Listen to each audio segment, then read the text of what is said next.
2012, it is said, will be a time of great awakening, while also a time of great deception. No one is predicting 2012 to be an uplifting year, economically or otherwise.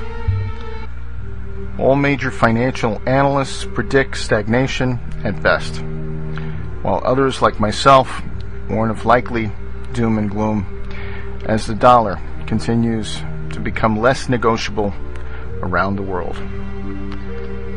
Although the global political and media leadership tell tales of growth and recovery to pacify the masses, their actions reveal that they are very aware that things are about to get a lot worse.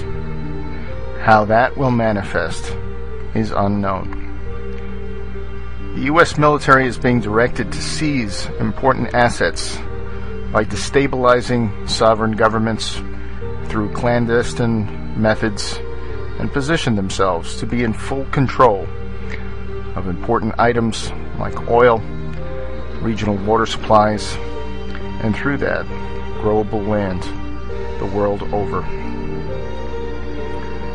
It appears they are attempting to kill off large populations through war, radiation, genetically modified disease and food, and to remove these people from natural resource competition. As a great many Americans are willfully kept ignorant and apathetic to what is going on around them, on New Year's Eve, President Barack Obama signed into law the National Defense Authorization Act that puts into place the final piece of the puzzle, along with the Patriot Act. They create a mechanism to legalize illegal, unconstitutional military control of the American people in preparation for challenges and civil unrest that threatens the power structure when the American people finally realize that their own government has become their enemy. Russia and China are very well aware of the threat that is America, and there is a very real danger of vast destruction should war break out between these three. With commodities like food and oil still trading in weakening dollars, it puts further pressure on the soaring prices of these essentials. All signs seem to indicate that the cost of living in dollar-based economies will likely rise dramatically in 2012 as well. Since 2012 will likely be another tumultuous year for the global population who are already sliding on the razor's edge of poverty, it's important to prepare accordingly. Here are 10 things to do in 2012 that will help you survive economic fluctuations and even full-blown collapse. Number 1, learn new skills. The best insurance you can take out for an economic downturn is learning new skills. Skills that people will need is the only true form of wealth that no one can take from you. Examples of skills to survive economic collapse can be organic gardening, food storage, food preparation, animal husbandry, construction, sewing, candle and soap making, first aid and natural medicine, hunting and fishing, alternative energy, mechanics, anything else that fills basic human necessity. Many other skills are viable as well should society not deteriorate completely. Such skills as writing, communicating, organizing, computers are beneficial to have regardless of economic conditions. Number 2, improve your health, both mental and physical. Yes, this is everyone's cliche New Year's resolution, but in times of great uncertainty, especially economically, taking care of your health is ultra important. When each week may be a make or break it financially, very few can afford to lose a week or more of productivity because of illness. Additionally, great stress is likely facing everyone in 2012. Being mentally prepared is crucial in dealing with this uncertainty and pressure. Thus, full spectrum health of body, mind, and spirit will be vital to survive and thrive in tumultuous times. Storing a supply of medical needs like antibiotics, bandages, etc. would be highly recommended. Store backup food. The overall global food price index increased by 33% from January 2010 to January 2011. Did your income rise that much in 2011? Did the value of your investments increase by that much in 2011?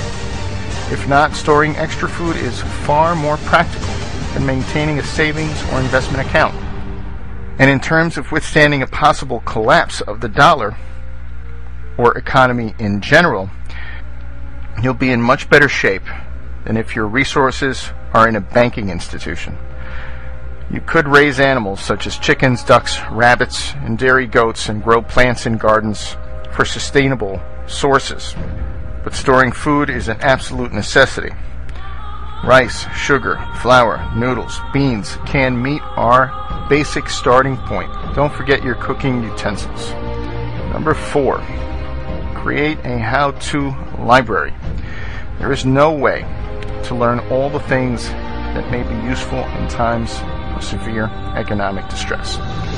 Many of us rely on the internet as an immediate accessible library of how-to information. However, if something were to happen to internet access in 2012, which is clearly under threat of censorship and control, it's important to build your own personal library of useful how-to knowledge. They may prove priceless in times of need. Number 5, start a side business.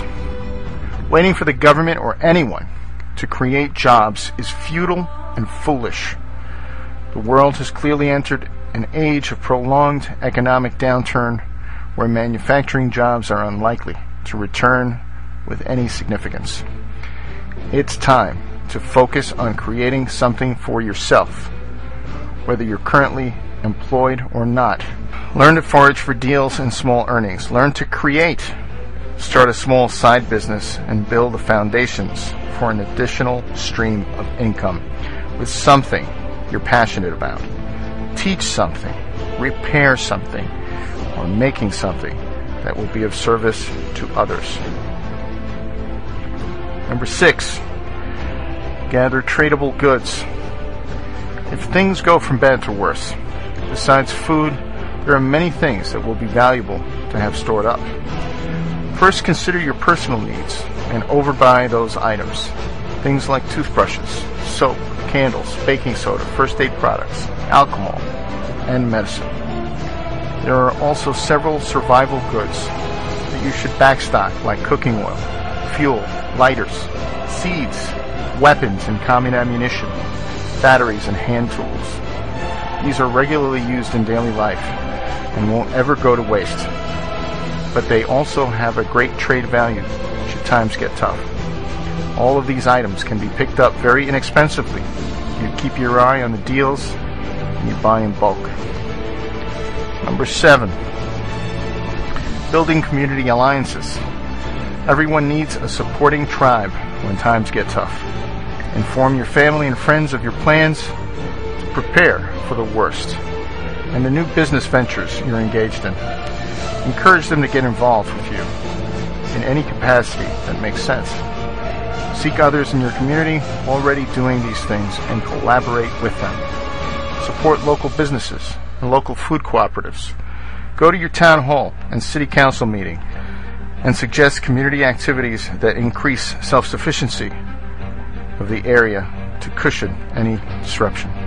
Number 8, alternative energy. Having any source of alternative energy is just plain smart for any circumstance. A backup generator, whether solar powered or gas, is imperative for those who live in cold climates, along with wood stoves and fireplaces, prone to electric outages in the winter. But imagine if the lights go out for an extended period of time. Solar hot water, a solar-powered chest freezer, a solar oven, and a small generator will provide a high level of self-reliance for energy with minimal investment, and don't forget any replacement parts and tools you might need. Number 9, water purification. Water purification. Clean water is so vital to your health and survival that you should acquire several ways to purify water. First, before a disaster strikes, test your water now. You may be surprised to discover that, disaster or not, your water may already be contaminated with countless toxins, including sanctioned additives like fluoride. There are several affordable options for turning unhealthy water into crisp, fresh water, from portable hand pump units, tabletop setups, faucet attachments, pills, bleach drops, or just filtering through rocks and sand. It's recommended to have more than one option, so research and find the best that you can afford that suits your needs. And number 10, love and appreciate. One of the most important intangible things you can do to survive 2012 is to love and appreciate more. Make it a daily action item. Express love to your friends, family, neighbors, even strangers. Games, cards, and books will help bring joy to the heart. What you put out into the world is what you'll get in return. Appreciate what you do every day. Don't be disappointed because others may have more, because there are always others with far less. Your genuine appreciation for the little things will attract the bigger things you need and desire. Life is about choices and the consequences of those choices. Choose well, my friends.